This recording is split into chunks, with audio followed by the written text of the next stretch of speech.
Şalğan, belə bir qərarın dəstəklənməsi Təhlükəsizlik Şurasında qəbul olunması hansı yeniliklərin baş verməsinə rəvac verəcək? Əlbəttə ki, Qəzza üzərində, Qəzza probleminin həll olunmasından söhbət gedir və bunun paralelində ümumilikdə rəqib olan dövlətlərin bu məsələdə ortaq marağının hasil olmasını biz nəyə borcluyuq? Bilirik ki, bugün artıq qəbul olundu BMT Təhlükəsizlik Şurası tərəfindən 2800 saylı qətnamə ilə Qəzzada sabitləşdirici, beynəlxalq sabitləşdirici qüvvələrin yaradılması haqqında qətnamə qəbul olundu və bununla yanaşı həmçinin bir sülh şurası da təsis olacaq və bunun rəhbəri, inisiator rəhbər Donald Trump, Amerika Birləşmiş Ştatlarının prezidenti artıq elan olundu və bu düzdür, şuranın tərkibi hələ ki açıqlanmayıbdır, yəni ki burada kimlər təmsil olacaq hələ ki bəlli deyil.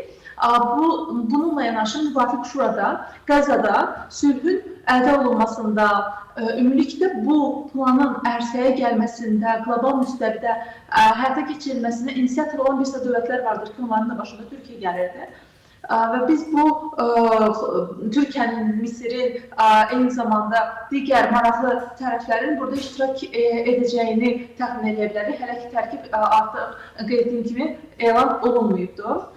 Bununla yanaşı qətnamənin qəbul olunmasında müxtəlif ziddiyyətlərə rəğmən qəbul olunmasında əsas məqam nədir? Yəni ki, xüsusilə burada Amerika Birləşmiş Ştatlarının əsas rəqibləri olaraq Çin və Rusiyanın bir fərqli mövqeyini biz qeyd edə bilərik. Əslində bu elə qətnamənin özündə də əks olundu.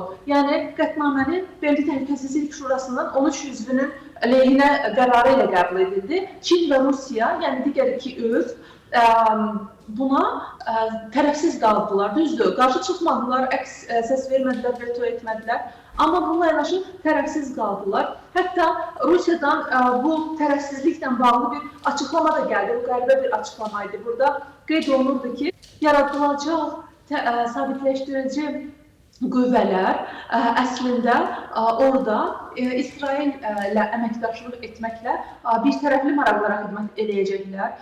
Bu, belə bir qüvvələrin mandatının tam olaraq dəqiqləşdirilməməsi, tam müəyyən olunmaması əslində müəyyən suallar yaradır ki, məsələn, bu mandat kimə tabi olacaq? Əgər Fələstin administrasiyasının siyasi mərkəzi olan Ramallaha tabi edilmirsə bu qüvvələr, deməli ki, bu Rusiyanın mövqeyidir təbii ki, bu açıqlayırlar belə. Deyirlər ki, deməli 1917-47-ci illərdə mövcud olmuş Britaniyanın Fələstin mandatına bənzər kolonial dövrü xatırlatmış olacaq və bu kimi iddialarla beynəlxalq təşəbbüsə kölgə salmağa çalışdı Rusiya və eyni zamanda Çin də Rusiya ilə yanaşı tərəfsiz qalmaqla öz mövqeyini ifadə etdi, yəni bu təşəbbüsə qoşulmadığını bəyan etdi.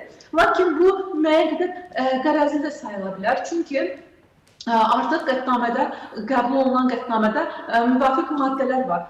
Bu beynəlxalq sabitləşdirici missiya 2 il fəaliyyət göstərəcək ən azı.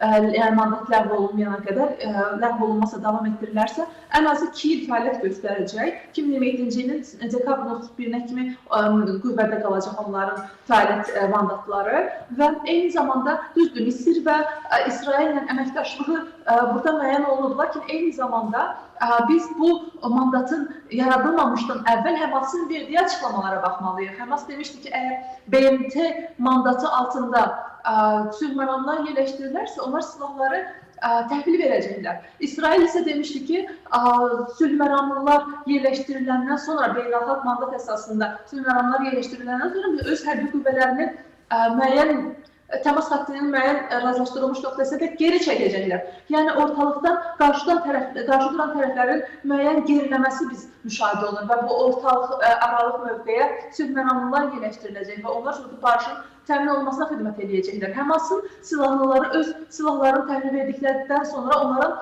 əfv olunması qətnamədə öz əksini tapır və eyni zamanda onların sivil polis olaraq əməkdaşlığa cəlb olunması mümkün ola bilər və bütün bu proseslər eyni zamanda Türkiyənin iştirakı ilə həyata keçiriləcək və belə çıxır ki, Türkiyə Fələstinin, ümumiyyətlə Fələstin xalqının azadlığına və öz müqəddəratını təyin etməsinə ən çox dəstək verən dövlətlərdən və ümumiyyətlə beynəlxalq güclərdən birincisidir və onun iştirak elədiyi, onun inisiativlik etdiyi bir platformanın əks bir, yəni iki dövlətli həll modelinə əks bir tendensiyaya qoşulması mümkün deyil və ümumilikdə biz bu prosesi gələcəkdə Yaxın Şərqin yeni siyasi havasının yaradılmasının başlanğıcı olaraq qiymətləndirə bilərik. Birinci başlanğıc olaraq atılan mühüm addım 13 oktyabrda Şarm el-Şeyxdə, Misirli Şarm el-Şeyx şəhərində biz bilirik ki, sülh samiti baş tutdu. Orada Trump'ın inisiativliği ilə keçirilən sülh samiti idi. Orada 4 ölkə imza attı. Birincisi Türkiyə, Trump və yəni ABŞ və Qətərlə yanaşı Türkiyə buna imza atan dövlətlərdən biri idi və belə eyni zamanda ondan öncə də BMT-nin Baş Assambleyasının 80-ci sessiyasından dərhal sonra Türkiyə və digər 8 müsəlman ölkəsinin iştirakı ilə də Amerika Birləşmiş Ştatlarında, New Yorkda bir görüş keçirilmişdi. Burada da sülh planı, beynəlxalq sülh məramlı qüvvələrin birləşdirilməsi məsələsini Türkiyə gündəmə gətirmişdi. Yəni məsələlərin inisiatorlarından biri Türkiyədir və eyni zamanda daha sonra bu yaxınlarda Türkiyə və Misirin birgə ortaq fəaliyyət planı hazırlandı bu istiqamətdə. Onlar müvafiq görüşlər keçirdilər və bütün bunlar onu göstərir ki, bu məsələlərdə İslam həmrəyliyinə, iki dövlətli həll modelinə, Fələstinin dövlətçiliyinin de facto, yəni de jure biz bilirik ki, Fələstin dövləti var, Azərbaycan da onu digər dünyanın üzərində çox dövlət artıq onu tanıyıb, hətta bu yaxınlarda sentyabrda baş verən proseslər qismində Avropanın bir çox dövlətləri tanıdı. Lakin de facto onun formalaşması istiqamətində bu sülh məramlı missiyanın mühüm rol oynayacağı Yaxın Şərqdə sülhün nəhayət ki, bərqərar olmasında bu missiyanın mühüm rol oynayacağı danılmazdır. Ümumilikdə isə Azərbaycan hər zaman sülh məramlı bir güc olub. Mən artıq digər bir məsələyə keçid edirəm. Azərbaycan hər zaman beynəlxalq missiyalarda mühüm rolları ilə tanınır. Məsələn, NATO-nun Əfqanistanda, Kosovada əməliyyatlarında Azərbaycan iştirak edib və eyni zamanda Suriya ilə birlikdə hal-hazırda, Türkiyə ilə birlikdə hal-hazırda Suriyanın biz o enerji əməkdaşlığının bu yaxınlarda sadiş imzaladı, Sokar onu qeyd edə bilərik. Eyni zamanda yenidən qurulma təcrübəmizin Yaxın Şərqə daşınmasına dair bir niyyətimizin bəyan olduğunu qeyd edə bilərik və beləliklə Azərbaycan Türkiyə ilə birlikdə yeni regional siyasət inşa edir və bu siyasət inşası fonunda Azərbaycan hətta gələcəkdə Fələstində, Qəzzada da sülh məramlı missiyada iştirak edə bilər, niyə də olmasın.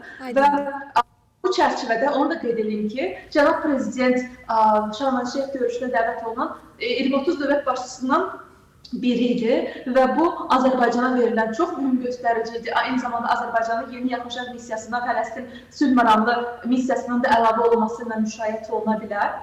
Və burada bir amili də qeyd etmək istəyirəm. Azərbaycan ümumiyyətlə sülhün təmin olmasında bilirik ki, tərəfsiz, daha doğrusu sülhə tərəf güclərinin iştirakı arzu olunandır.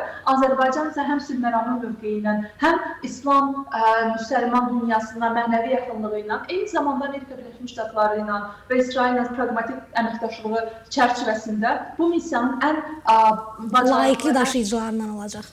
Ola bilər. Bəli, çox minnətdarıq Şəhla xanım. Sualımızı olduqca ətraflı təhlil etmiş oldunuz. Buna görə sizə təşəkkürümüzü bildiririk. Sağ olun.